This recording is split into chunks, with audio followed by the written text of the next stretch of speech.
ప్రభువైన యేసుక్రీస్తు నామంలో చేరొచ్చిన అందరికీ నా హృదయపూర్వకమైన వందనాలు తెలియజేస్తున్నాను. అందరికీ వందనాలు. ఈరోజు మన ధ్యానంలో మనము మీకా ప్రవక్త రాసిన మీకా గ్రంథం గురించిన విషయాలు నేర్చుకుందాం. హోషేయ గ్రంథం నేర్చుకున్నప్పుడు దేవుడు మనుషుల గురించి ఏమనుకుంటున్నాడో మనుషుల గురించి ఏం ఫీల్ అవుతున్నాడు అనేటువంటి విషయాలు మనం అర్థం చేసుకున్నాం. ప్రజలు వ్యభిచరిస్తున్నారు కాబట్టి హోషేయను దేవుడు చాలా కఠినమైన పరిస్థితిలోకి తీసుకెళ్ళి, నువ్వు ఒక వ్యభిచారం చేసే స్త్రీని పెళ్లి చేసుకో, ఆమెను ప్రేమించు, అప్పుడు నీ ఫీలింగ్ ఎలాగుంటుందో చూడు, అలాగున నేను నా ప్రజల గురించి ఫీల్ అవుతున్నాను అని దేవుడు చెప్పాడు. కాబట్టి తన ప్రజలైనటువంటి వారు, తన ప్రజలైన ఇశ్రాయేలు ప్రజలు ఎలా ఉన్నారు, ఎలాగ ఉండాలని దేవుడు కోరుకున్నాడు. అది మరి పాత నిబంధన మనం ధ్యానించేటప్పుడు జరిగిన విషయాలన్నీ పూర్వమందు రాయబడినటువంటివన్నీ 2 కారణాల కొరకు రాయబడి ఉన్నాయి. పాత నిబంధన ఎందుకు ఉంది అని అంటే 2 కారణాలు. ఒకటి, మనము బోధన ఉండాలి, నేర్చుకోవాలి. 2, మనము బుద్ధి తెచ్చుకోవాలి. ఇవి కారణాలను బట్టి పాత నిబంధన అనే ఈ గ్రంథంలో జరిగినటువంటి విషయాలన్నీ దేవుడు మన కొరకే రాయించి పెట్టాడు. కారణాలేంటి? బోధన ఉండాలి అంటే నేర్చుకోవాలి, బుద్ధి తెచ్చుకోవాలి. ఒకళ్ళు మంచి పని చేశారు అని అంటే ఆ మంచిని బట్టి మనము నేర్చుకోవాలి. ఒకరు తప్పు పని చేశారు అని అంటే ఆ దానిని బట్టి మనము బుద్ధి తెచ్చుకోవాలి. ఈ కారణాలను బట్టి పాత నిబంధన గ్రంథము మనకు దేవుడు ఉంచాడు.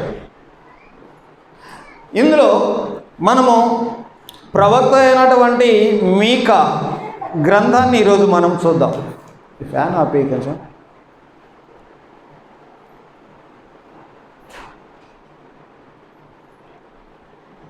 మీకా గ్రంథం. మీకా గ్రంథంలో మనం ఇక్కడ 6వ అధ్యాయంలో చదువుతూ ఉన్నాం. మొదటి నుంచి, నీవు వచ్చి పర్వతములను సాక్ష్యం పెట్టి వ్యాజ్యమాడుము, కొండలకు నీ స్వరము వినబడనిమ్ము. తన జనుల మీద యెహోవాకు వ్యాజ్యము కలదు,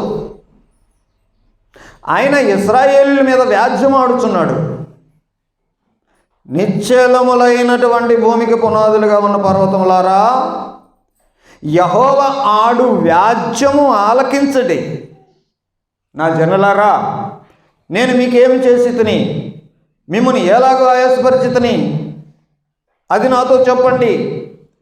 ఐగుప్తులో నుండి నేను మిమ్మల్ని రప్పించి తిని, దాసగృహములో నుండి మిమ్మల్ని విమోచించి తిని, మిమ్మల్ని నడిపించడానికి మోషేను, అహరోనును, మిర్యాములను నేను పంపించి తిని.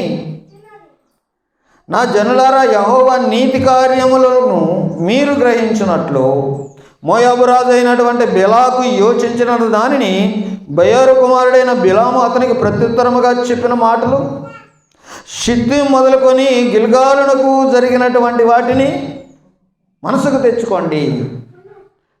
కాబట్టి జరిగిన విషయాలు ఆలోచన చేయండి. నాకు మీతో వ్యాజ్యము కలదు, నేను వ్యాజ్యం ఆడుతున్నాను. సాక్ష్యాలు పెట్టుకోండి, పర్వతాలను పెట్టుకోండి. ఇదిగో జరిగినవి చూడండి. ఇక్కడ ఏమంటున్నాడు? ఏమి తీసుకొని వచ్చి యెహోవాను దర్శింతుమో, ఏమి తీసుకొచ్చి మహోన్నతులైన దేవుని సన్నిధిని నమస్కారం చేతు. దహన బలులు, ఏడాది దూడలు అర్పించిన నిన్ను దర్శింతునా? వేల కొలది పొట్టేళ్ళు, వేలాది నదులంత విస్తారమైన తైలమును ఆయన సంతోషం కలుగజేయునా? నా అతిక్రమమునకై నా జ్యేష్ఠపుత్రుని ఎత్తునా? నా పాప పరిహారమునకై నా గర్భఫలము ఎత్తునా? ఏమిచ్చి ఆయనకు నేను సమాధాన పడాలి అని మీరు అనుకుంటున్నారు. దేవుడు అడిగేది ఏంది? కాబట్టి మీరేమో మేము ఇది ఇస్తే సరిపోద్దా, దహన బలి ఇస్తే సరిపోద్దా, నా జ్యేష్ఠపుత్రుని ఇస్తే సరిపోద్దా, నా గర్భఫలం ఇస్తే సరిపోద్దా, నేను కానుకలు ఏమి ఇవ్వాలి, దేవునికి ఏమి ఇస్తే దేవుడు నాతో సమాధాన పడతాడని మీరు అనుకుంటున్నారు. దేవుడు అడిగేది ఏంటి? అసలు ఇది కదా దేవుడు అడిగేది అని ఆ చివరి వచనంలో, మనుషుడా ఏది ఉత్తమమో అది నీకు తెలియజేయబడి ఉంది, న్యాయముగా నడుచుకున్నటయో కనికరమును ప్రేమించుటయో దేన మనసు కలిగి నీ దేవుని ఎదుట ప్రవర్తించుటయో, ఇదేది కదా ఆయన అడిగేది. ఇవి లేకుండా మీరు ఇవన్నీ ఇస్తామంటున్నారు అని. ఇప్పుడు మీకు కాన్సెప్ట్ అర్థమైంది కదా. దేవుడు తన ప్రజల దగ్గర నుంచి ఏమి కోరుతున్నాడు? దేవుడు తన ప్రజల నుంచి ఏమి కోరుతున్నాడు? దేవుని ప్రజలు ఏమి ఇవ్వాలనుకుంటున్నారు? ఇక్కడ మ్యాచ్ అవ్వట్లేదు.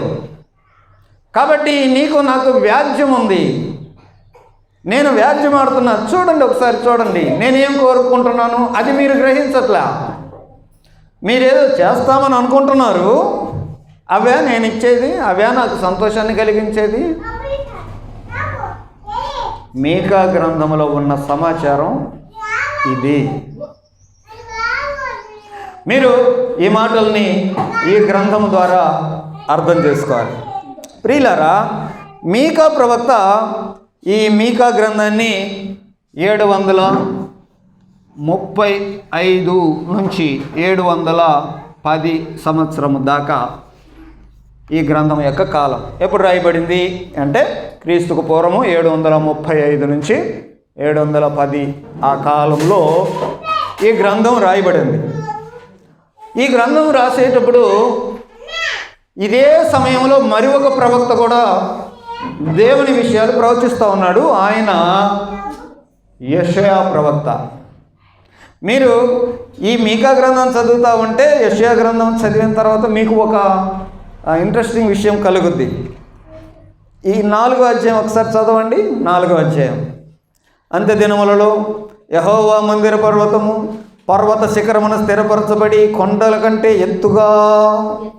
ఎత్తబడగా ప్రవాహం వచ్చినట్టు జనులు దానిలోనికి వస్తురు. కాబట్టి ఆ కాలమున అన్ని జనులు వచ్చి సీయోనులో నుండి ధర్మశాస్త్రమును, యెరూషలేము నుండి యెహోవాకు బయలుదేరడం. ఎక్కడ గుర్తున్నాయి ఇవన్నీ? యెషయా గ్రంథం 2వ అధ్యాయం యాజ్ ఇట్ ఈజ్గా ఇవే మాటలు ఉంటాయి. యెషయా మరియు ఇర్మియా వీరిద్దరు కూడా ఒకే సమయంలో పనిచేసినటువంటి ప్రవక్తలు. ఆయన ఒక స్థలంలో పనిచేస్తున్నాడు, ఈయన ఒక స్థలంలో పనిచేస్తూ ఉన్నాడు. మీకు మీకా గ్రంథం అనగానే మీకు గుర్తొచ్చే వచనము 5వ అధ్యాయం 2వ వచనం కదా. మీకా గ్రంథంలో మీకు బాగా పరిచయం అయింది బెత్లెహేము ఎఫ్రాతా, బెత్లెహేము గురించినటువంటి ఆ మాట ప్రతిసారి క్రిస్మస్ టైంలో చాలాసార్లు వింటుంటారు. మీకా గ్రంథంలో పరిచయమైనటువంటి ఆ మాట. కాబట్టి బెత్లెహేములో యేసుప్రభు పుడతాడు అని ఆయన పుట్టక ముందే 700 సంవత్సరాలకు ముందే మీకా ప్రవక్త ఆయన బెత్లెహేములో పుడతాడని చెప్పాడు. కాబట్టి యేసుప్రభు వారు బెత్లెహేములో పుట్టడానికి ఆనాటి కాలంలో ఉన్నటువంటి చక్రవర్తి, రోమా చక్రవర్తి ఆజ్ఞ వేయడం ద్వారా జనాభా లెక్కలు రాసుకోపోండి మీ సొంత ఊర్లకు పోయి అని అంటే, ఎక్కడో నజరేతులో ఉన్నటువంటి వారు బెత్లెహేముకు రావాల్సి వచ్చింది కదా. ప్రవచనం నెరవేరడానికి దేవుడు ఎలాగన కార్యాలు చేస్తాడో మీరు అర్థం చేసుకోవడానికి ఆ మాటలు చెప్తా ఉన్నాను. ఇంకా ఈ మీకా గ్రంథంలో ఉన్నటువంటి మరి ఒక అద్భుతమైన వచనం ఏంటంటే 6వ అధ్యాయం 18వ వచనం. తన స్వాస్థ్యములో శేషించిన వారి దోషమును సంహరించి వారు చేసిన అతిక్రమముల విషయమై వారిని క్షమించు దేవుడవైన నీతో సముడైన దేవుడు ఎవడని ఉన్నాడా? మీకు ఇప్పుడు కొన్ని పాటలు గుర్తొస్తుంటాయి. ఏమేం పాటలు గుర్తొచ్చాయి చెప్పండి.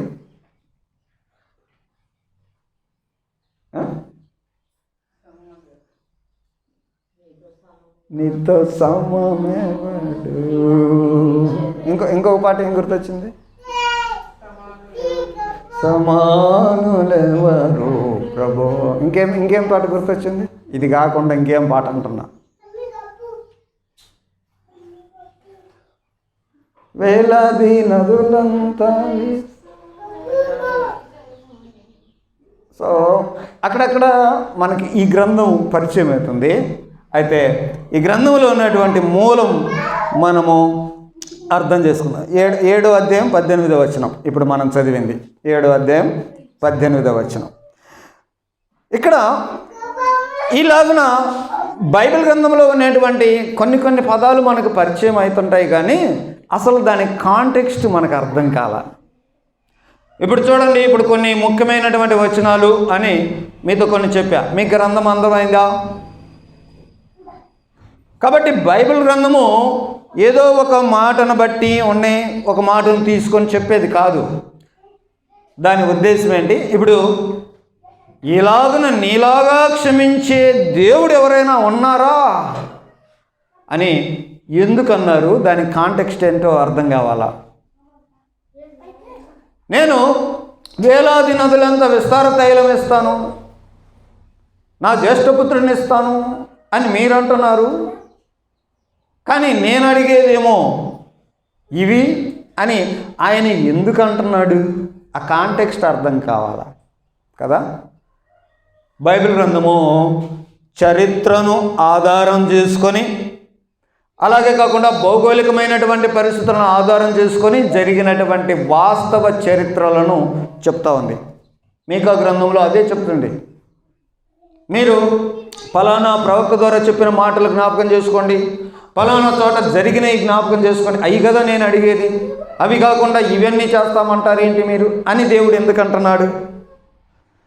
కాబట్టి బైబిల్ గ్రంథంలో జరిగినటువంటి వాస్తవాలు ఉంటాయి, జరిగిన చరిత్ర ఉంటుంది, అక్కడ జరిగినటువంటి భౌగోళికమైన పరిస్థితులు అన్నీ ఉంటాయి. ఇవన్నీ వాస్తవం. మిగతా మత గ్రంథాలు మీరు చదవండి, భౌగోళికమైనటువంటి పరిస్థితులు, చరిత్రకు సంబంధించినటువంటి వాస్తవాలు మత గ్రంథాల్లో కనపడవు. బైబిల్ గ్రంథంలో చక్కగా తేటగా ఆ కాలాన్ని బట్టి అవన్నీ చెప్తూ ఉంటాయి. ఇప్పుడు మీకా గ్రంథం మొదట్లో ఏముంది? యోతాము, ఆహాజు, హిజ్కియా అను యోధారాజుల దినములలో షోమ్రోనుని గురించి, యెరూషలేమును గురించి దర్శన రీతిగా ఫలానా రాజుల కాలంలో. మరి రాజులు అంటే చరిత్ర కదా, హిస్టరీ కదా, జరిగినాయి కదా. ఆ ఫలానా వాళ్ళ టైంలో ఫలానా ప్రవక్త అని చెప్తున్నాడు అని అంటే అవన్నీ వాస్తవాలు, జరిగినటువంటి విషయాలు. కాబట్టి బైబిల్ గ్రంథము చరిత్రను మరియు భౌగోళికమైనటువంటి పరిస్థితులను కూడా చూపిస్తూ ఉంటుంది. కాబట్టి ఇవి వాస్తవాలు. ఇవి ఎక్కడ జరిగాయి అనే విషయము మనము కొంత ఆలోచించేద్దాం. భౌగోళికమైన పరిస్థితులు అన్నాం కదా, ఇవి ఎక్కడ జరిగాయి అని అంటే వాగ్దాన దేశం. ఇది మనకి ప్రవక్తలు ధ్యానిస్తూ వస్తున్నాం కాబట్టి ఈ వాగ్దాన దేశంలో ఎలాగుంటుంది ఆ విషయాలన్నీ మనం చూస్తూ ఉన్నాం. మామూలుగా మనము మ్యాప్లో వేసేటప్పుడు మీకు మధ్యధరా సముద్రం ఇక్కడ ఉంటుంది అని చెప్తున్నా కదా. ఈరోజు మనం ఏం చేస్తామని అంటే మామూలుగా దేశం ఎక్కడుంది, ఆ దేశం ఎక్కడుంది అని టాప్ వ్యూలో చూస్తే అలాంటి మ్యాప్లు వేస్తున్నా. ఈరోజు నేనేం చేస్తానంటే ఇట్లా నేరుగా చూస్తే, ఫ్లాట్గా చూస్తే, హారిజాంటల్గా చూస్తే ఆ వాగ్దాన దేశం ఎలాగుంటుందో మీకు అర్థమయ్యేలా చెప్తా. ఇప్పుడు ఇక్కడ మధ్యధరా సముద్రం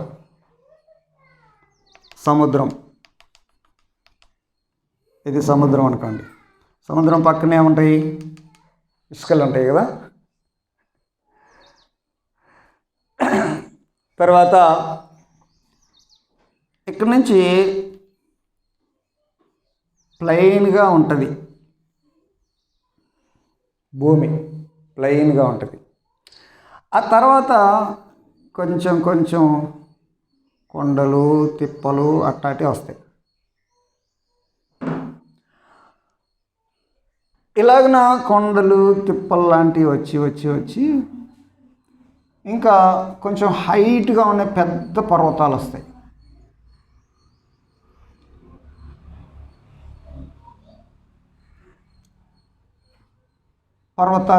హైట్గా పర్వతాలు వస్తాయి.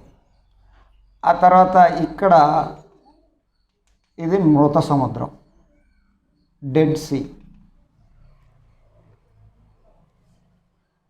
మీకు మధ్యధరా సముద్రం చూపించా, ఇక్కడున్న దేశాలు చూపించా.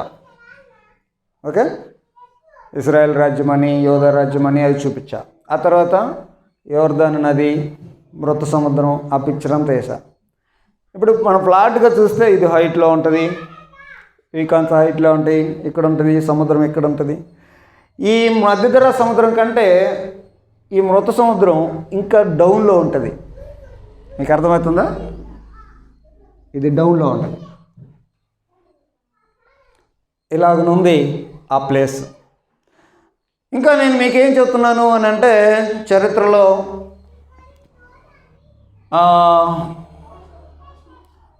మధ్యధరా సముద్రానికి ఇటు పక్క నుంచి క్రాస్ రోడ్స్ వస్తాయి అని చెప్పే కదా, క్రాస్ రోడ్స్ ఉన్నాయి. ఇవి ఇంటర్నేషనల్ క్రాస్ రోడ్స్. ఐరోపా నుండి అరేబియా దాకా, ఆఫ్రికా నుండి ఆసియా దాకా క్రాస్ రోడ్స్ వస్తాయంటాం. ఈ క్రాస్ రోడ్స్ ఇక్కడ ఉంటుంది. ఇలా వచ్చి అలా వెళ్తాయి క్రాస్ రోడ్స్. ప్రపంచమంతా పెద్ద పెద్ద రాజ్యాలు అటు నుంచి ఇటు, ఇటు నుంచి అటు దాటుకుంటూ వెళ్తూ ఉంటుంది. ఇదంతా యోదయ ప్రాంతము. పైన ఇస్రాయేలు, 10 గోత్రాల ఇస్రాయేల్ ప్రజలు అక్కడ ఉంటారు. ఈ క్రాస్ రోడ్స్ దగ్గరే ఇది గెద్దోన్, హర్మగెద్దోన్. ఇక్కడే ఆఖరులో హర్మగెద్దోన్ యుద్ధం జరుగుద్ది అనేటువంటి విషయాలు ప్రకటన గ్రంథంలో చూస్తాం. ఇదంతా యూదయ సంబంధించినటువంటిది. ఇప్పుడు నేను ఇక్కడ కొన్ని మీకు విషయాలు రాస్తే, ఇదేమన్నాను, ప్లెయిన్గా ఉండే భూమి, చదునుగా ఉండే భూమి. దీన్ని షారోన్ అంటారు. చదునుగా ఉంటుంది భూమి. ఇక్కడ గాతు పట్టణం ఉంటుంది, గాతు. ఇక్కడ లాకీషు ఉంటుంది.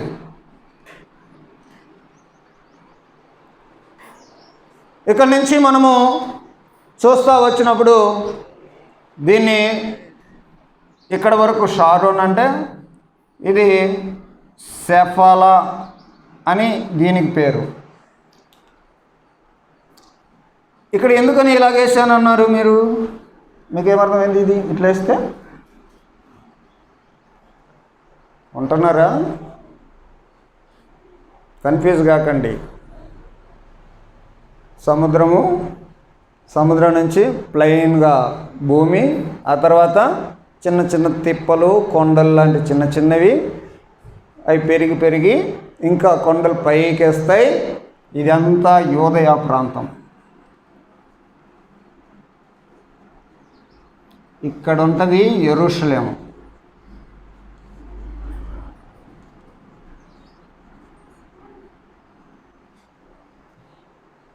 యెరూషలేము ఎంత హైట్లో ఉంటుందో చూడండి. యెరూషలేము ఇక్కడ ఉంటుంది. ఆ తర్వాత ఒలీవ కొండ ఇక్కడ ఉంటుంది. ఒలీవ కొండ, దీన్ని ఒలీవ కొండ అంటారు. ఇక్కడ నుంచి వచ్చేసరికి ఇది యోదయ అరణ్యం. యోదయ అరణ్యం అంటే మీకేం గుర్తొస్తుంది? యోహాను ప్రకటించాడు. యేసు ప్రభు బాప్తిసం పొందిన తర్వాత అరణ్యంలోకి వెళ్ళి, ఇదంతా అరణ్యం. ఇది మృత సముద్రం, డెడ్ సీ. ఇప్పుడు భౌగోళికంగా ఏం జరుగుతుంది, ఆ రోజుల్లో ఉన్నటువంటి పరిస్థితులు ఇవన్నీ మనం అర్థం చేసుకుంటూ వెళ్తే, ఈ ప్లెయిన్ రోడ్ ఉంది అని చెప్పాము. ఇక్కడ పంటలు పండించుకుంటుంటారు. కొండలలో పండిస్తారా? పండించరుగా. ఇక్కడ సారవంతమైన భూమి ఉంటుంది. ఇక్కడ పంటలన్నీ బాగా పండించుకుంటుంటారు. ఇక్కడే ఈ రోజున టెల్ అవీవ్ అనే ఇజ్రాయెల్ రాజధాని ఉంది. ఇజ్రాయెల్ దేశం యొక్క రాజధాని టెల్ అవీవ్, అది ఇక్కడే ఉంది. ఆ తర్వాత కొంచెం ఇలా వెళ్తే ఇదంతా కొండల ప్రాంతం. ఈ కొండల ప్రాంతాల్లో ఇక దాటిన తర్వాత కొండల ప్రాంతాల్లో కొన్ని ఊర్లు ఉంటాయి. లాకీష్ అని రకరకాల పేర్లు, మీకా గ్రంథంలో చాలా ఊర్ల పేర్లు కనపడతాయి మీకు. ఇక్కడ అన్నీ ఉంటాయి. ఇదే ప్రదేశంలో ఫిలిస్తీన్లు అనేవాళ్ళు ఉన్నారు. దావీదు దాక్కున్న ప్లేసు ఇక్కడే ఉంది, కొండ గుహల్లో దాక్కున్నాడు కదా. సంసోను ఈ ప్రాంతానికి సంబంధించిన వాడు, ఈ కొండ ప్రాంతాల్లో ఉన్నవాడు సంసోను. అందుకని ఇక్కడనే ఫిలిస్తీన్లతో అప్పుడప్పుడు గొడవలు పడుతూ పెళ్ళిళ్ళు ఇవన్నీ జరుగుతాయి కదా. సో ఇవన్నీ హిస్టారికల్గా ఉన్నటువంటి ప్లేస్లు. యెరూషలేము దగ్గరికి వస్తే యెరూషలేము చాలా హైట్లో ఉంది. ఇది కొండ. ఇప్పుడు ఈ కొండ వేసే కదా. మామూలుగా యెరూషలేము దేవాలయం అనేసరికి దేవాలయాలు ఇప్పుడు అన్యులు ఏం చేస్తారని అంటే దేవునికి దగ్గరగా ఉండాలని కొండ టాప్లో కడతారు. యెరూషలేము టాప్లో లేదు, పర్వతం మీద ఉంది కానీ టాప్లో లేదు. చూసారా, కొంచెం డౌన్లోకి వచ్చి ఇక్కడ ఉంది. ఈ పర్వతాలన్నీ మందిరాన్ని చూడాలి, ఆకాశం చూడాలి, సృష్టి అంతా అయింది కాబట్టి ఆయన జరిగే ఆరాధన స్థలము ఎక్కడుంటే అన్నీ చూడాల్సిందే కదా. స్తుతించుడి యెహోవా దేవుని సూర్య చంద్రులరా. పర్వతములు నదులు అన్నీ ఆయనను స్తుతించాలి కాబట్టి ఆయన జరిగే ఆరాధన, ఆయన వర్షిప్ సృష్టి అంతా చూస్తుంది. అలాగిన ఉండే క్రమంలో అక్కడ అది ఉంది. ఇక నేను ఇంకా మంచి విషయాలు చెప్తాను. ఇక్కడికి వచ్చిన తర్వాత ఇక్కడ నుంచి ఇదంతా డౌన్ అయిపోయి ఇదంతా అరణ్యం, స్లోప్గా ఉంటుంది. ఇదంతా అరణ్యం. ఆ అరణ్యం దాటుకుంటే డెడ్ సీ, మృత సముద్రం వస్తుంది. మధ్యధరా సముద్రంలో వచ్చేటువంటి దీనివల్ల వర్షాలు పడితే గిడితే ఇక్కడ పడతాయి, ఇక్కడ పడతాయి, ఇక్కడ పడతాయి, ఇక్కడ పడతాయి. ఇక్కడికి వస్తే కొండ అడ్డం, అవతల వర్షాలు ఎక్కువ పడవు. అందుకని అది అరణ్యమైంది. ఓకే, దీని చరిత్ర ఇదంతా మీకు అర్థమవుతూ ఉంటుంది. కాబట్టి ఆయన అరణ్యంలోకి వెళ్ళాడు అన్నట్టు ఎంత దూరం వెళ్ళాడు? జస్ట్ 10 కిలోమీటర్లు యెరూషలేములో నుండి పక్కకు వెళ్ళిపోతే అంత అరణ్యమే కదా, యోదయ అరణ్యంలో. ఎప్పుడైనా బాప్తిస్మా ఇచ్చే యోహాను యోదయ అరణ్యములో కేకలు వేస్తున్నాడు. ఎక్కడ వేస్తున్నాడు? ఇక్కడే యెరూషలేముకు దగ్గరలోనే కదా. అరణ్యం ఎక్కడో లేదు, జస్ట్ దగ్గరలోనే ఉంది అనే విషయాలు చూస్తాం. యేసు ప్రభు అక్కడే శోధించబడ్డాడు అనేటువంటి విషయాలు చూసాం. ఇప్పుడు మనం మీకా ప్రవక్త గురించి మనం ఆలోచన చేస్తే, ఈ మీకా ప్రవక్త ఈ ప్లేస్లలో నివసించేవాడు.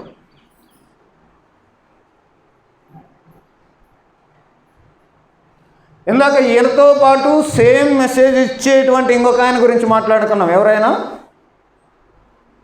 యెషయా ప్రవక్త. యెషయా ప్రవక్త ఈ ప్లేస్లో యెరూషలేములో చెప్తా ఉన్నాడు. మనం యెషయా గ్రంథ ధ్యానాల్లో యెషయా స్టోరీ చూసాం. ఆయన రాజరికానికి చాలా దగ్గరగా రిలేటివ్, రాజులకి బంధువైన వాడు. సో కాబట్టి రాజుల దగ్గరికి డైరెక్ట్గా వెళ్ళిపోతుంటాడు దేవాలయంలో. కానీ ఆయనకంత ఫ్రీడమ్ ఉంది, అంత రాయల్ ఫ్యామిలీ యెషయా. కానీ ఇతను కొండ ప్రాంతాల్లో ఉండేటువంటి ఒక పేదరికానికి సంబంధించినటువంటి వాడు ఇతను మీకా. ఇక దావీదు ఇలాగ గుహల్లో దాక్కున్నాడు. ఈ ప్రాంతాల్లో సంసోను ఈ కొండ ప్రాంతాల్లో ఉన్నవాడు. ఫిలిస్తీన్తో అప్పుడప్పుడు ఫిలిస్తీన్లు ఎక్కడ ఉండేవాళ్ళు? మైదాన ప్రదేశంలో. కాబట్టి ఇలాగన గొడవలు జరుగుతూ అప్పుడప్పుడు ఉండేటువంటి వారు అనేటువంటి విషయాలు చూసాం. ఓకే, ఎవరైనా యెరూషలేము దగ్గరికి రావాలి, ఏది అవతల దేశాలు కానీ యువతల దేశాలు కానీ అక్కడికి దండెత్తి రావాలి అని అంటే ఇదిగో ఈ రూట్లో వస్తారన్నమాట. కాబట్టి ఇదంతా ఒక బ్యాటిల్ ఫీల్డ్ లాంటిది. ఎప్పుడు గొడవలు, యుద్ధాలు, అలాంటి పరిస్థితి ఉంటుంది. ఓకే, ఇప్పుడు మీకా ఇక్కడ ఉన్నవాడైతే ఎక్కడున్న ప్రజల్ని చూస్తున్నాడు, ఇటువంటి విషయాలు చూస్తూ ఉన్నాడు. తన ప్రజల గురించినటువంటి వర్తమానాన్ని దేవుడు మీకాతో ఏం చెప్తున్నాడు అని అంటే, ఇదిగో మీకు నాకు వ్యాజ్యం ఉంది. ఈ ప్రాంతంలో లేనటువంటి ప్రజలు వాళ్ళ పరిస్థితి ఈ మీకా ప్రవక్తని చాలా కలవరపెడుతున్నాయి. ఎలా కలవరపెడుతున్నాయి? వీళ్ళందరూ దేశ ప్రజలే కదా. మనం 6వ అధ్యాయం చదువుకున్నాం. నేనే మిమ్మల్ని ఐగుప్తులో నుండి రప్పించితిని, దాసగృహంలో నుండి మిమ్మల్ని నేను విడిపించితిని, నేను మీకు ఇవన్నీ చేయలేదా? ఇవన్నీ చూశారు కదా, ఇప్పుడు నీకు నాకు వ్యాజ్యం ఉంది అని దేవుడు అంటున్నాడు. నేను ఆడే వ్యాజ్యం చూడండి పర్వతాలారా అని దేవుడు అంటున్నాడు. ఈ విషయాలు మనము 6వ అధ్యాయంలో చూసాం. 6వ అధ్యాయంలో మనం చూసాం. అయితే సరే, ఎందుకు మాట్లాడుతున్నాడు అనే విషయాలు చూస్తే, ఆహాజు అనేటువంటి ఆహాజు రాజు కాలంలో ఈ దేశం అంతా బాగా పాడైపోయింది.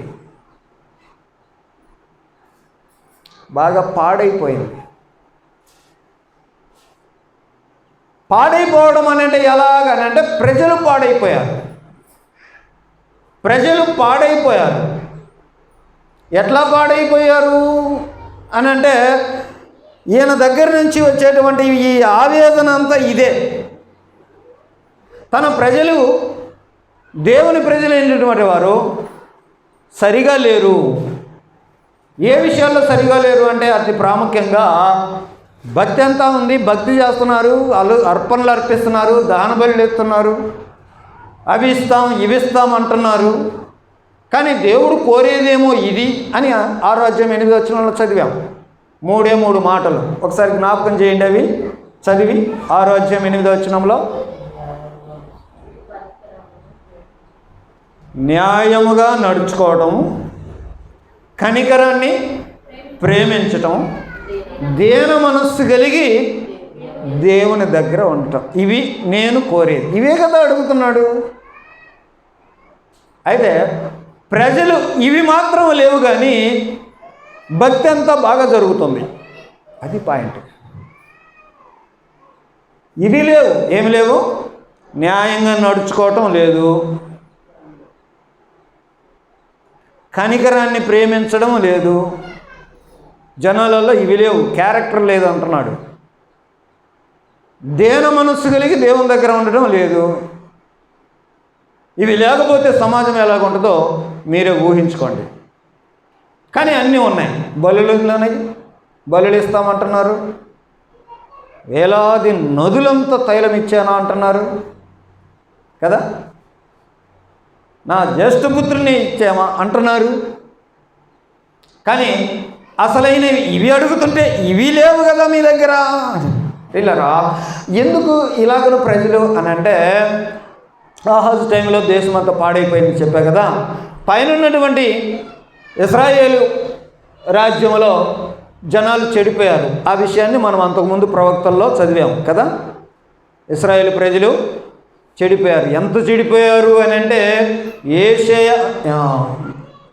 హోషేయ వెళ్ళి ఒక వేశ్యను పెళ్లి చేసుకొని ఆ ఫీలింగ్ ఎలాగుంటుందో చూడు, అట్లా నేను ఫీల్ అవుతున్నాను నా ప్రజల గురించి, అంత చెడిపోయారు అని అన్నారు కదా. కాబట్టి ప్రజలు అలాగనే చెడిపోయారంటే, ఆ చెడుతనము ఎక్కడికి వచ్చింది? పట్టణానికి, యెరూషలేముకి వచ్చింది. ఈ యెరూషలేములో నుండి పల్లెటూళ్ళకి వచ్చింది. పాపము, చెడుతనము, నేరము అనేవి పల్లెలలో ఎక్కువ ఉంటాయా, పట్టణాల్లో ఎక్కువ ఉంటాయా చెప్పండి? పట్టణాలలోనే ఎక్కువ ఉంటాయి. పట్టణాలలో చెడుతనము, నేరాలు అనేవి కదా.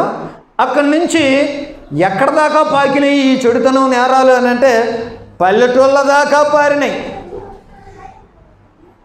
ఈ విషయాల్ని ప్రజలు ఇలాగ చెడిపోయినటువంటి విషయము ఇతన్ని చాలా కలవరపెట్టింది. రెండవ అధ్యాయము ప్రారంభం నుండి కొన్ని వచనాలు చదువుతా వినండి, ఎట్లా ఉన్నారో చూస్తాము. మంచముల మీద పరుండి మోసపు క్రియలు యోచించుచు దుష్కార్యములు చేయు వారికి శ్రమ. జనాలు ఎట్లున్నారో చూడండి. అసలైంది లేదంట. ఎలాగున్నారో ప్రజలు మీరు చూస్తూ ఉంటే, మంచముల మీద పరుండి మోసపు క్రియలు యోచించుచు దుష్కార్యములు చేయు వారికి శ్రమ. అలాగే పొద్దు పొడవగానే చేస్తుంటారు. పొద్దున్న లేచిన నుంచి ఇదే పని. మీకు అర్థమవుతుంది కదా ప్రజలు ఎలాగున్నారో. వారు భూములు ఆశించి పట్టుకుంటారు, ఇండ్లు ఆశించి ఆక్రమించుకుంటారు. ఒక మనిషిని, వాని కుటుంబమును, ఇంటి వాణిని, వాని స్వాస్థ్యమును అన్యాయంగా ఆక్రమించుకుంటారు. కాబట్టి యెహోవా సెలవిచ్చింది ఏంటంటే గొప్ప అపాయకాలం వస్తుంది. ప్రజలు ఇలాగున్నారు.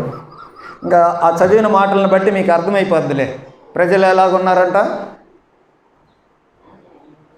అన్యాయంగా ఉన్నారు. పొద్దున్న లేస్తే అదే పని. ఎవరైతే బలహీనలు ఉంటారో వాళ్ళ దగ్గర నుంచి లాక్కుందాం, ఎప్పుడు ఇలాగ. దీని అంతటికి టైటిల్ ఏం పెట్టాను తెలుసా? సామాజిక న్యాయం ప్రజలలో లేదు. ఇప్పుడు ఒక బాధాకరమైనటువంటి విషయం ఏంటంటే ఈ ప్రజలు ఎవరు? వీళ్ళ దగ్గర సామాజిక న్యాయం లేదంట. మనిషికి మనిషి ఉండాల్సినటువంటి రిలేషన్ లేదు. బలహీనులు ఎవరైతే కనపడతారో వాళ్ళ దగ్గర నుంచి లాక్కోవడమే. మోసం చేద్దాం, పొద్దున్న లేచిన నుంచి ఇదే పని. ప్రజలు అలాగ తయారైపోయారు. మీకు అర్థమవుతుందండి ప్రజలు ఎలాగున్నారో? ఎవరు ఈ ప్రజలు? దేవుని ప్రజలు. దేవుని ప్రజలలో సామాజిక న్యాయం లేదండి. ఏమేముంటాయో నేను చెప్తా ఉంటా, మీరు ఆలోచన చేయండి. కొన్ని చదివాం కదా. ఇక్కడ ఎట్లా ఉన్నారు అని అంటే లంచాలు తీసుకుంటారు. ఎవరెవరు అని అంటే న్యాయాధిపతులు కూడా లంచాలు తీసుకుంటారు, జడ్జీలు లంచాలు తీసుకుంటారు, ప్రవక్తలు లంచాలు తీసుకుంటారు, యాజకులు లంచాలు తీసుకుంటారు. మోసాలే అన్నీ. ఎందుకు ప్రవక్తలు లంచాలు తీసుకుంటారు అని అంటే ప్రజలకి నచ్చినట్టు చెప్పటానికి వీళ్ళు డబ్బులు తీసుకుంటారు, ప్రజలు నచ్చినట్టు బోధ చేస్తుంటారు. ప్రజలకి ఏమి కోరుకుంటారో అది చెప్పడానికి వీళ్ళు డబ్బులు తీసుకుంటుంటారు. జడ్జీలు ఎందుకు డబ్బులు తీసుకుంటారు? దొంగ తీర్పులు చెప్పడానికేగా. సో ఇలాగన లంచాలు ఉన్నాయి, దోపిడీలు ఉన్నాయి. దోపిడీ అని అంటే ఎవరైతే బలహీనలు ఉంటారో, ఎవరైతే అవకాశం ఉందో వాళ్ళను దోపిడీ చేయడం. అదే కదా మనం కొన్ని మాటల్లోనే చదువుకున్నాం ఆ విషయాలు. తర్వాత దురాశ ఉంది. అవతల వాళ్ళ మీద ఎప్పుడెప్పుడు పొరుగు అనేది లాక్కొందామా అని. తర్వాత ధనాశ ఉంది, బాగా డబ్బులు సంపాదించుకుందామా అనేది. మోసం అనేది ఉంది. ఇది మంచం మీద పండుకొని మోసపు తలంపులు అనంట. ఆ విషయాలన్నీ మనం చూస్తున్నాం. అంతేకాకుండా క్రూరత్వం ఉంది. ఎవరైతే బలహీనలై ఉంటారో, ఎవరైతే విధవరులు, అనాథులు, ఇలాంటి వారు వాళ్ళ ఇంకా దౌర్జన్యమే. క్రూరత్వం ఉంది. తర్వాత నేరాలన్నీ ఉన్నాయి, దొంగతనం ఉంది, తర్వాత బెదిరింపులు ఉన్నాయి, ఆ తర్వాత ఈ దొంగ త్రాసు ఉంది. వ్యాపారాలకు కూడా దొంగ త్రాసు మోసమే. అవి ఉన్నాయి. ఆ తర్వాత దీని ద్వారా వ్యాపారం అంతా చెడిపోయింది. తర్వాత పేదోళ్ళు ఇంకా పేదలుగా తయారు చేయబడుతున్నారు. మోసాలు చేసి డబ్బున్నోళ్ళు ఇంకా డబ్బులు సంపాదించుకుంటున్నారు. ఎవడి స్వార్థం వాళ్ళదే అయిపోతుంది. ఆ తర్వాత గౌరవము, మర్యాదలు ఇట్లాంటివన్నీ లోపించిపోయినాయి. ఇవన్నీ చూస్తూ ఉంటే అసలు కుటుంబాలు విచ్ఛిన్నమైపోయినాయి. ఇది అక్కడ ఉన్నటువంటి ప్రజల పరిస్థితి. వింటున్నారా మీరు? ఆనాటి ప్రజలేనా? ఇప్పుడు కూడా అట్లాంటి ప్రజలే ఉన్నారా? ఇప్పుడు కూడా సూట్ అవుద్దా? పైగా ప్రజలు ఎవరి ప్రజలు? ఇప్పుడు కూడా దేవుని ప్రజలు అనుకుంటూ దేవుని కార్యాలు, భక్తి కార్యాలు చేసుకుంటూ ఉండి ఇలాంటి పరిస్థితుల్లో ఉన్న మనుషులు ఉన్నారా? క్రైస్తవ పాళ్యాలు అనుకోండి, మీకు అర్థమైపోద్ది. ఇక అంతేగా, క్రైస్తవ పాళ్యాలు. ప్రజలు ఇలాగున్నప్పుడు ఈ మీకా ప్రవక్తలో ఉండేటువంటి ఆ వేదన, మొదటి అధ్యాయం 8వ వచనం చదివితే, మొదటి అధ్యాయం 8వ వచనం, దీన్ని చూచి నేను కేకలు వేయుచు ప్రలాపించుచున్నాను, ఏమీ లేకుండా దిగంబరినై నక్కలు అరుచున్నట్లు అరుచుచున్నాను, నిప్పు కోడి మూలుగునట్టు మూలుగుచున్నాను. ఒక దేవుని ప్రవక్తలు వచ్చినటువంటి వేదన ఇది. ఇవన్నీ చూసి ఎంత ఘోరంగా లేకపోతే ఒక దేవుని సేవకునికి ఇంతగా బాధ చూడండి. తర్వాత వచనం కూడా చదివితే,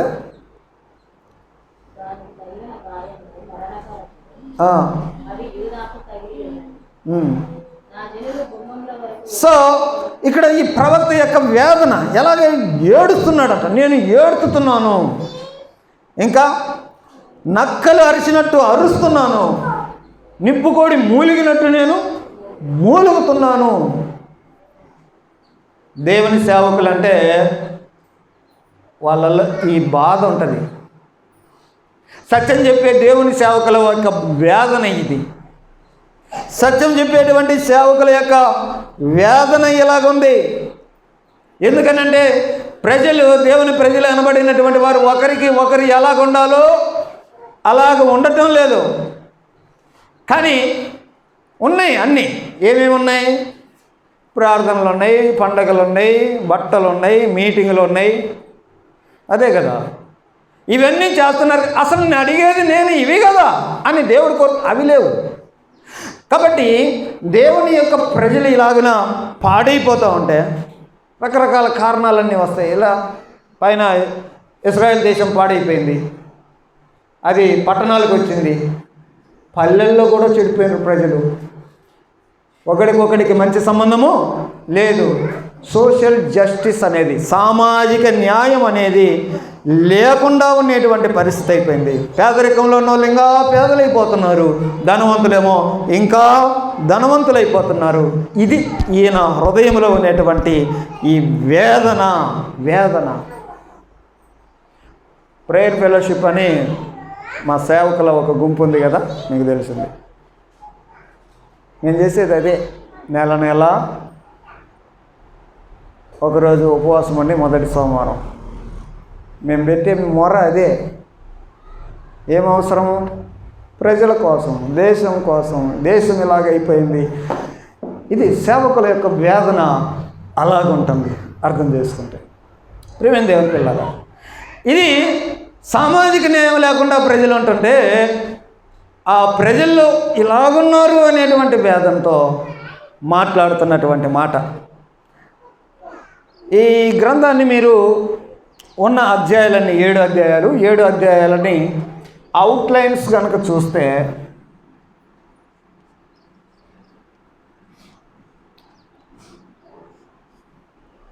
ఇప్పటికే అర్థమవుతుంటుంది. మీకు చదవాలని అనిపిస్తుంది కదా. మీరు చదవడానికే నేను గ్రంథాల గురించి చెప్తున్నా. బైబిల్ చదవాలా. బైబిల్ ఈ మధ్య మనుషులు చదవట్లేదు, క్యాలెండర్లలో చదువుకుంటున్నారు, ప్రార్థన చేసుకొని పోతున్నారు. కాంటెక్స్ట్ అర్థం చేసుకోవడం, దేవుని ఉద్దేశం అర్థం చేసుకోవడం, దేవుడు మనకేం చెబుతున్నాడో అర్థం చేసుకోవడం, ఆ విధంగా బైబిల్ చదవాలా. అందుకోసమే మీకు గ్రంథాల గురించి చెప్తా ఉన్నా. దీని అవుట్లైన్స్ చూస్తే 1 నుంచి 3 అధ్యాయాల దాకా వాళ్ళు చేసిన నేరము, వారికి ఉండేటువంటి అండ్ శిక్ష గురించి ఉంది. బైబిల్ చదవాలి ఇంకా మీకా గ్రంథం. తర్వాత 4-5 అధ్యాయాల్లో నేరము, దేవుడు వేసే శిక్ష. తర్వాత దేవుడు వాగ్దానం చేసినటువంటి శాంతి అండ్ భద్రత గురించి అక్కడ 4-5 అధ్యాయాల్లో. ఇకపోతే 6-7 అధ్యాయాల్లో దేవుని యొక్క తీర్పు ఉంది అండ్ దేవుని యొక్క దయ ఉంది. అంతే. మీకా గ్రంథం 7 అధ్యాయాలు చదివితే ఆ భాగాలు మీకు అర్థమైపోతాయి. ఇక్కడ దేవుడు నేరం చూస్తాడు, ఆయన బాధపడుతున్నాడు. అదే ఈయనకు ఉన్నటువంటి వేదన. అదే విషయాన్ని మీకాకి దేవుడు చూపించి వాళ్ళు ఇలాగ నేరంలో ఉన్నారు, వారిని నేను శిక్షిస్తాను అని చెప్పిన దేవుడు మీకాతో శిక్ష మాత్రమే కాకుండా దాని తర్వాత కొంత ఓదార్పు మాటలు కూడా చెప్తున్నాను. మీకు శాంతిని ఇస్తాను, మీకు భద్రత కూడా ఇస్తాను, న్యాయమైనటువంటి తీర్పు తీరుస్తాను, మీ మీద దయ కూడా చూపిస్తాను. ఇది మీకా గ్రంథం యొక్క టోటల్గా ఉండేటువంటి థీమ్. న్యాయం జరిగిస్తా, తీర్పు. ఇక్కడ తీర్పు అని రాసే కదా, దానికి న్యాయం అని రాస్తే బాగుంటుంది.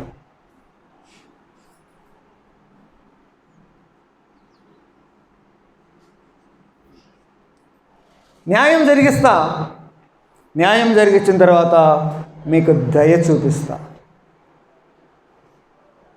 డీటెయిల్స్లోకి వస్తే ప్రియులారా, చెప్పే కదా మీకు, పట్టణాల్లో నుండి పాపాలు, చెడుతనము, నేరాలు అనేవి పల్లెటూళ్ళలోకి వచ్చాయి. అక్కడ కూడా మనుషులు పాడైపోయారు, వీటన్నిటినీ శిక్షిస్తాను అని అన్నాడు.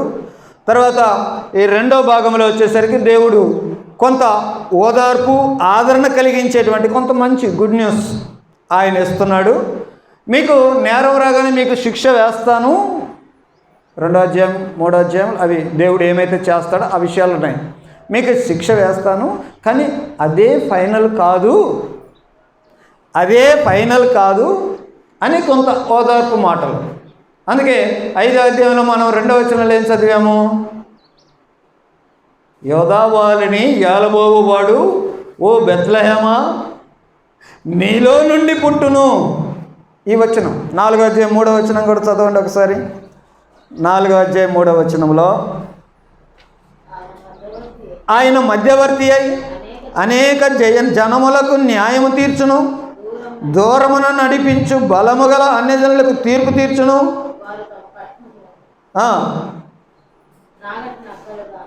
ఓకే ఓకే ఓకే కాబట్టి ఆ వ్యాజ్యాన్ని ఆయనే మధ్యవర్తి సెటిల్ చేస్తాడు. ఎవరైనా మీకు నేరానికి శిక్ష మిమ్మల్ని వేస్తా ఆయన వేశాడు. ఎవరైతే ఇశ్రాయేలు ప్రజలు, దేవుని ప్రజలు తప్పు చేశారు, శిక్షించాడా లేదా? మనం ప్రవక్తల గ్రంథాన్ని చదువుతూ ఉన్నాం, ప్రవక్తలు నేర్చుకుంటున్నాం కదా. వాళ్ళు తప్పు చేసినప్పుడల్లా దేవుడు వారికి శిక్ష వేస్తూనే ఉన్నాడు. కానీ ఆ శిక్ష ఫైనల్ కాదు. మీకు కొంత వాగ్దానం ఇస్తున్నాను, మధ్యవర్తిని పంపిస్తాను. 4వ అధ్యాయం అంతా మనం చూసాం. యెషయా గ్రంథం 2వ అధ్యాయం చదివినట్టే ఉంటుంది. సేమ్ పదాలు, సేమ్ కాంటెక్స్ట్ ఉంటుంది. ఆయనే వచ్చి మధ్యవర్తి అయి జనములకు మధ్యలో ఉండేటువంటి వ్యాజ్యాన్ని ఆయన తీరుస్తాడు. ఎవరైనా ఎవరి గురించి చెప్పారు? బెత్లెహేములో ఆయన పుడతాడు. ఎవరైనా బెత్లెహేములో పుట్టిన ఆయన ఎవరు?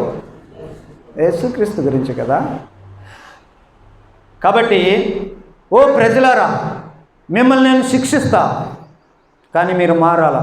హోషేయతో ఏం చెప్పాడు? హోషేయ వ్యభిచారం చేసే ఆమెని పెళ్లి చేసుకో. కాబట్టి వెళ్ళి ఏం చెప్పాడు? నేను నిన్ను ప్రేమిస్తా, నువ్వు కూడా నాకు నమ్మకంగా ఉండాలి, తప్పు చేయకూడదు. వ్యభిచారం ముందు పట్టబడిన స్త్రీని ఆ స్త్రీతో దేవుడు ఏమన్నాడు? అమ్మా, ఎవరు కొట్టలేదా? నేను కూడా కొట్టను, ఇక మీదట పాపము చేయకము. కాబట్టి దేవుడు తన ప్రజలైన వారిని ఎప్పుడైనా డిసిప్లిన్ చేస్తుంటాడు. తప్పు చేసిన ప్రతిసారి దెబ్బేస్తాడు. ఆ దెబ్బేస్తాడు అంతేకాకుండా కొంత ప్రామిస్ కూడా చేస్తాడు. యేసు ప్రభు వారిని మనకిచ్చాడు.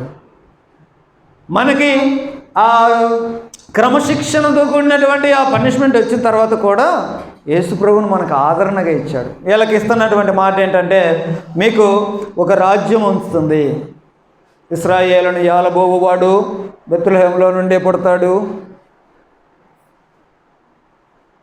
కాబట్టి ఆ బెత్లెహేములో పుట్టినవాడు మీకు రాజుగా ఉండి పరిపాలన చేస్తాడు అని ఈయన యేసు ప్రభు గురించినటువంటి ప్రవచనాలు చెబుతున్నాడు కదా. కాబట్టి మీకా దర్శనము కేవలము ఆనాటి ఇశ్రాయేలు దేవుని ప్రజలకే కాదు, యోధా ప్రజల మీదకి వచ్చింది. ఆ తర్వాత అందరినీ ఏలుతాడు. అన్ని జనులకు మధ్యలో ఉండి ఆయన మధ్యవర్తి అయి న్యాయం తీరుస్తాడు, వ్యాజ్యము సెటిల్ చేస్తాడు. యేసు ప్రభు గురించినటువంటి ఆ సంగతులు. బెత్లెహేములో పుడతాడు. బెత్లెహేము గురించిన ప్రత్యేకత ఏంటంటే, బెత్లెహేం అంటే రొట్టెల ఇల్లు అని అర్థం. బేత్ అంటే ఇల్లు, లెహెం అంటే రొట్టె. బెత్లెహేం అని రొట్టెల ఇల్లు. ఆ ఇంట్లో రొట్టెలు ఉంటాయి. బెత్లెహేం వాళ్ళు గొర్రెలను పెంచుతారు. గొర్రెలను పెంచితే అవి మాంసానికి కాదు. బెత్లెహేం వాళ్ళు పెంచే గొర్రెలు మాంసానికి కాదు. యెరూషలేములో బలి అర్పణ కొరకు పొట్టేళ్ళు అవసరమవుతాయి కదా, వాటి కొరకు వాళ్ళు గొర్రెలను పెంచుతారు బెత్లెహేం వాళ్ళు. కాబట్టి నీకు కావలసినటువంటి ఆహారం ఎక్కడి నుండి వస్తుంది. ఇక్కడ రావాల్సినటువంటి పొట్టేళ్ళు ఎక్కడి నుండి వస్తాయి? మ్యాక్సిమం ఎక్కువ శాతం బెత్లెహేం వాళ్ళు తయారు చేస్తారు, పెంచుతారు. అలాగా బలుల కొరకైనా పెంపకం వాళ్ళు అలాగ పెంచుతూ వస్తారు. కాబట్టి యేసు ప్రభు యొక్క రాకడ గురించి ఆయన చెప్పాడు. ఇంకా 6వ అధ్యాయంలో మనం చూసాం అదే మాటలు. 3వ భాగంలో 1వ అధ్యాయం, యెహోవా సెలవిచ్చు మాట ఆలకించండి, ఆయన వ్యాజ్యం ఆడతాడు.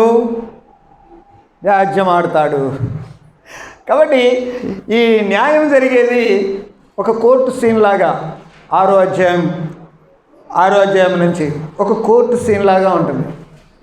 కోర్టు సీన్ లాగా. ఆ కోర్టు ఎలాగుంటుంది అని అంటే, చూడండి, కోర్టులో ఎవరెవరు ఉంటారు? ముఖ్యంగా జడ్జి ఉంటాడు, జడ్జి దేవుడు. లాయర్ ఉంటాడు, ఆ లాయర్ మేక. ముద్దాయిలు ఉంటారు. ఇక్కడ ముద్దాయిలు ఎవరు? చెడిపోయినటువంటి దేవుని ప్రజలు కదా. అందుకే అంటున్నాడు, ఇది కదా మిమ్మల్ని నేను కోరేది. ఇప్పుడు 6, 8, 6వ అధ్యాయం 6, 8 మరలా చదువుదాం. చూడండి. ఏమి తీసుకొని వచ్చి నేను యెహోవాను దర్శింతును? ఏమి తీసుకొని వచ్చి మహోన్నతుడైన దేవుని సన్నిధిని నమస్కారం చేతును? దహన బలులు, ఏడాది దూడలు అర్పించి దర్శింతనా? వేల కొలది పొట్టేళ్ళు, వేలాది నదులంత విస్తార తైలము ఆయనకు సంతోషం కలుగజేయినా? నా అతిక్రమములకై నా జ్యేష్ఠపుత్రుణ్ణి, నా పాప పరిహారమునకై నా గర్భఫలమును నేను ఇత్తునా? ఓ మనుషుడా, ఏది ఉత్తమమో అది నీకు తెలియజేయబడి ఉంది. న్యాయముగా నడుచుకొనుట, కనికరమును ప్రేమించుట, దేన మనసు కలిగి ఉండుట, దేవుని ఎదుట ప్రవర్తన చేయుట. ఇదే కదా ఆయన అడుగుతున్నాడు. ఇవి లేకుండా అన్ని చేస్తున్నామంటారేంటి మీరు? ఒకడికొకడికి సరైన రిలేషన్ లేదు. ఎప్పుడు వాడిని చూసి వీడు, వీడిని చూసి వాడు, మోసాలు, కృతాలు, దౌర్జన్యాలు, నేరాలు. ఏ కదండి ఇప్పటిదాకా చదువుతుంది. అందుకే కదండి సేవకునికి, ప్రవక్తకి గుండె పగిలి నేను ప్రలాపించుతున్నాను, నక్కల్లాగా అరుస్తున్నాను, నిప్పుకోళ్ళలాగా మూలుగుతున్నాను అని అన్నాడు సేవకుడు. ఎంత బాధ లేకపోతే ప్రజల యొక్క పరిస్థితిని బట్టి ఇది జరుగుతా ఉంది. ఫైనల్గా మీకు అర్థం చేసుకోవాల్సిన విషయం ఏంటంటే, మీకా గ్రంథంలో యేసు ప్రభు గురించి చెప్పాడు. యేసు ప్రభు ఏం చేస్తాడో చెప్తాడు, ఏం చేస్తాడో చెప్పాడు. ఆయన మొదటి రాకడ గురించి చెప్పాడు, ఆయన రెండవ రాకడ గురించి కూడా చెప్పాడు. ఆయనే వచ్చి మొత్తం సెటిల్ చేస్తాడు. ఏదైతే న్యాయంగా ఎవరైతే దుర్మార్గతలు ఉన్నారో వారికి తగిన విధంగా న్యాయాన్ని ఆయన తీరుస్తాడు. అందుకని ప్రతివాడు ఆయన సింహాసనం ఎదుట వాని లెక్క అప్పచెప్పుకోవడానికి నిలబడాల్సిందే. ఈ దేవుడు అలాంటి దేవుడు పిల్లరా. ఇక్కడ ఏం చెప్తున్నాడు ఈ లాస్ట్ సెక్షన్లో అంటే, ఆయన న్యాయం తీరుస్తాడు, దయ చూపిస్తాడు.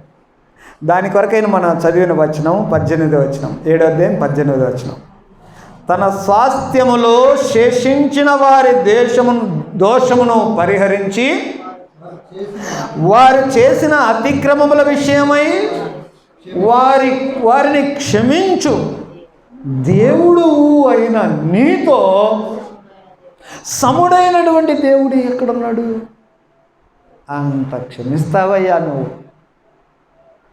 అలాగన క్షమించాడు కాబట్టే ప్రియులరా ఈ రోజున మనము రక్షణలో ఉన్నాం, క్రైస్తవులుగా ఉన్నాం. అది గుర్తుపెట్టుకున్నాం.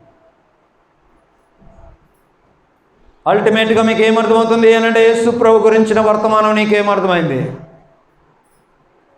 నీ పాపాలు, ఒకప్పుడు నువ్వు పాపివి, అందరం పాపములే. రోమీలకు రాసిన పత్రిక 3వ అధ్యాయం చదివితే ఏ భేదము లేదు, అందరూ. మీరు ఆ విషయం చదివితే మీరు మీకా గ్రంథంలో ప్రజలు ఎలాగున్నారో ఇంకా అది అర్థమైంది.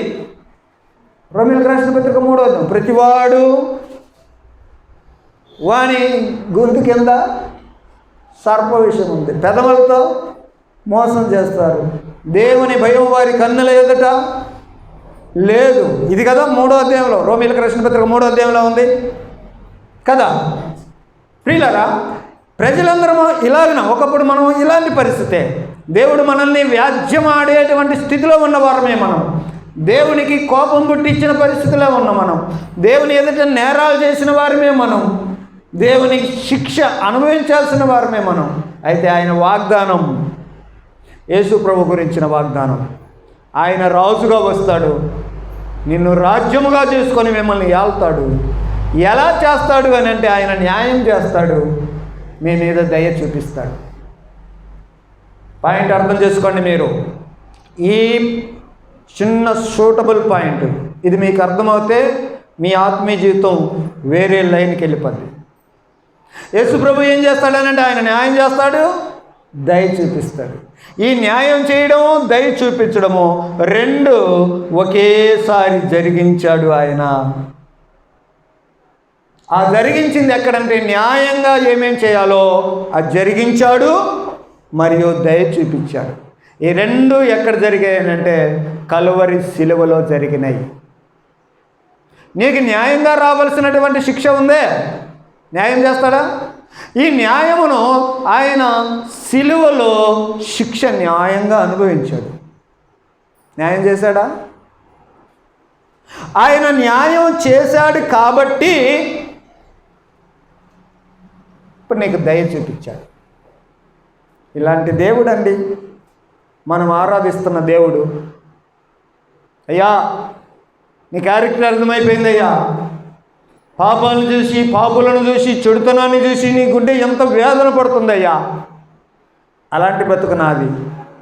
అయితే న్యాయంగా నాకు రావాల్సినటువంటి శిక్షని నీవు సిలువలో అనుభవించావు. సిలువలో ఆయన అదే అనుభవించాడు, అంతే కదా. తన శరీరమందు పాపమునకు శిక్ష తానే అనుభవించి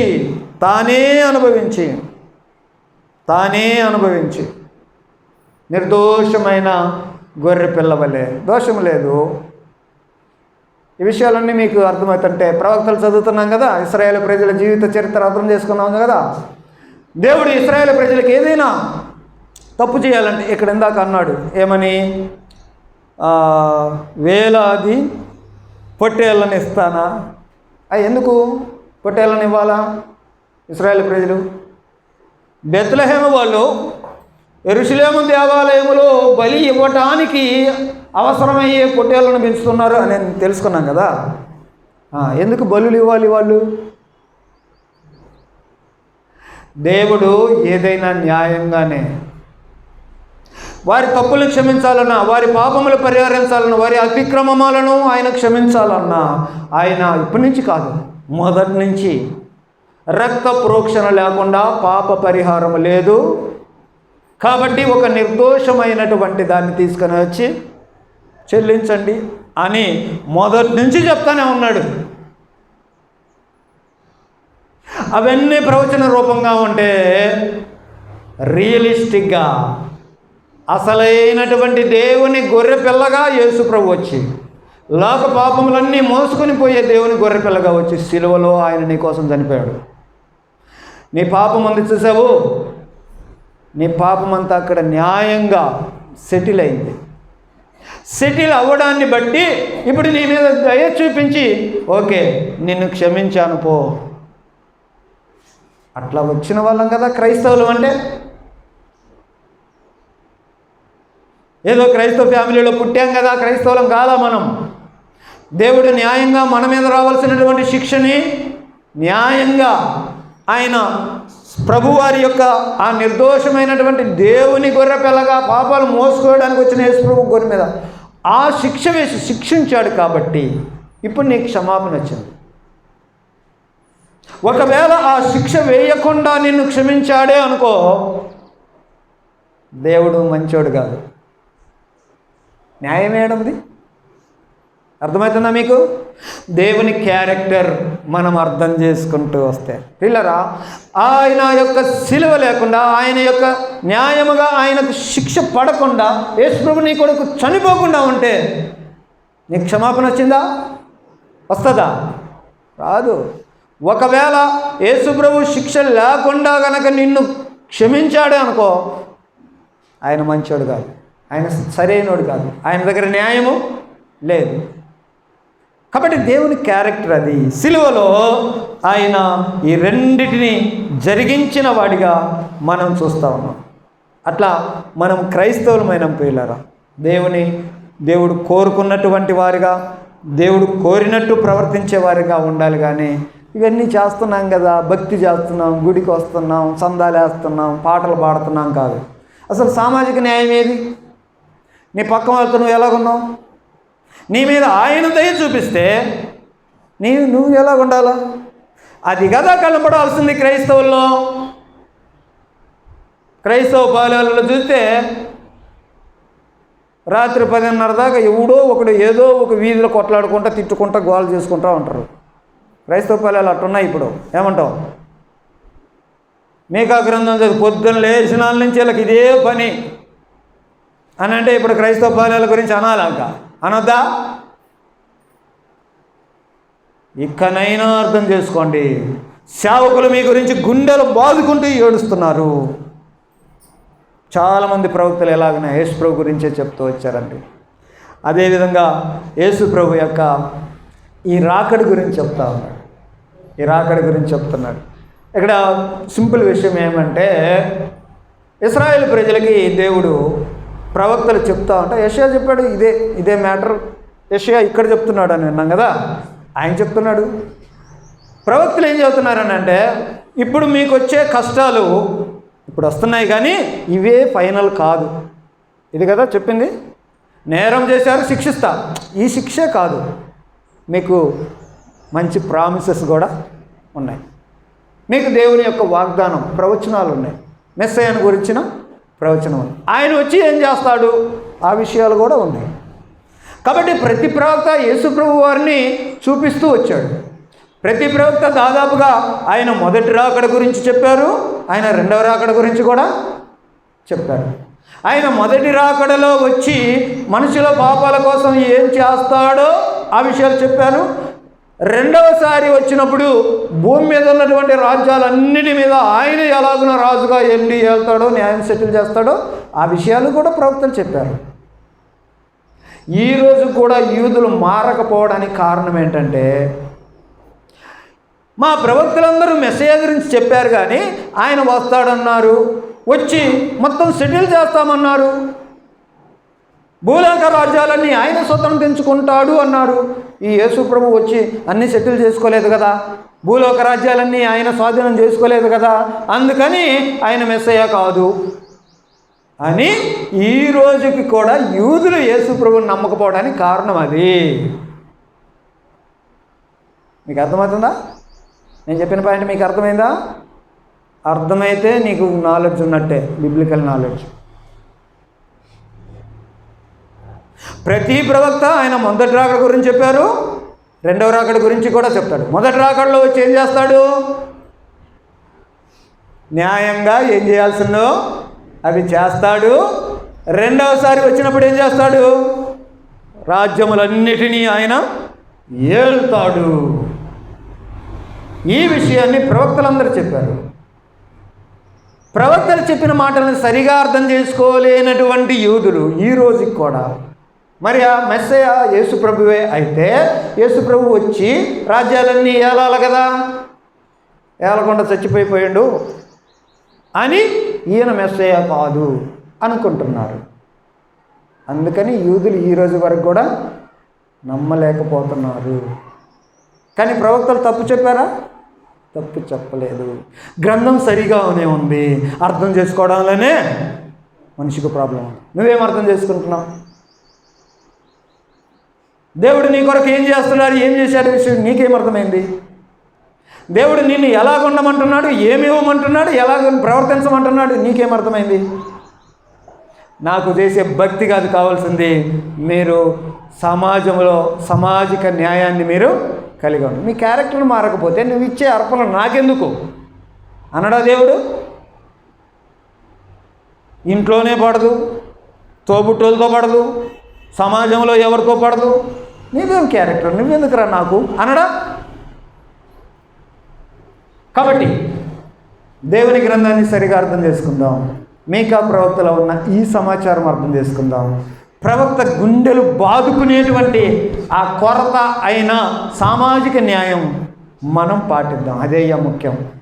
ముందు నా జీవితం అయ్యా నీకు ముఖ్యం, నేను ఇచ్చేది కాదయ్యా అనేది అర్థం చేసుకుందాం. ఇంకా ఎవరైనా దేవునికి దూరంగా ఉంటే ప్రియులరవేనండి, ఇప్పటికే న్యాయంగా ఆయన ఏం చేయాలో అది చేశాడు. న్యాయం ఏంటి? పాపానికి రావాల్సింది శిక్ష. ఆ శిక్షను సిలువలో ఆయన జరిగించాడు.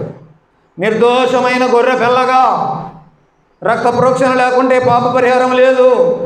నీ పాపమైనా ఎవరి పాపమైనా పాపం పరిహరించబడాలంటే అక్కడ రక్తం చిందించబడాలి. ఆ రక్తం యేసు ప్రభు రక్తం, అందుకే ఆయన చిందించాడు. ఈ రోజుకి ఇంకా ఎవరైతే మారు మనసు లేకుండా, మారు మనసు ఇంకా పొందకుండా, మారకుండా, బాప్తిసం తీసుకోకుండా ఉంటే నిర్ణయం తీసుకోండి మీరేక. బాప్తిసం తీసుకోకపోతే మీరు ఆలోచన చేయండి, మీరు ఇంకా దూరంగానే ఉన్నారు. ఆయన దయ కిందకి రాలేదు, మీరు ఇంకా ఆయన న్యాయంగా జరిగించినటువంటి ఆ తీర్పులోకి మీరు ఇంకా రాలా. మారు మనసు ఏంటో మీకు తెలుసు, చెప్పాను చాలా విషయాలు, చాలాసార్లు చెప్పాను. మారు మనసు ఏంటో చెప్పాను. మారు మనసు పొందండి, నేను నా జీవితాన్ని ఇంతటితో ఎండ్ చేస్తాను, కొత్త జీవితం కావాలి, క్రీస్తు యేసునందున్నాడు కొత్త సృష్టి, సో నేను అలాగిన దేవుని బిడ్డను అవుతాను అని బాప్తిసానికి సిద్ధపడే వాళ్ళు ఉంటే సిద్ధపడండి. దేవుడి మాటలు మన కొరకై దీవించునుగాక. ప్రార్థన చేసుకుందాం ఇక.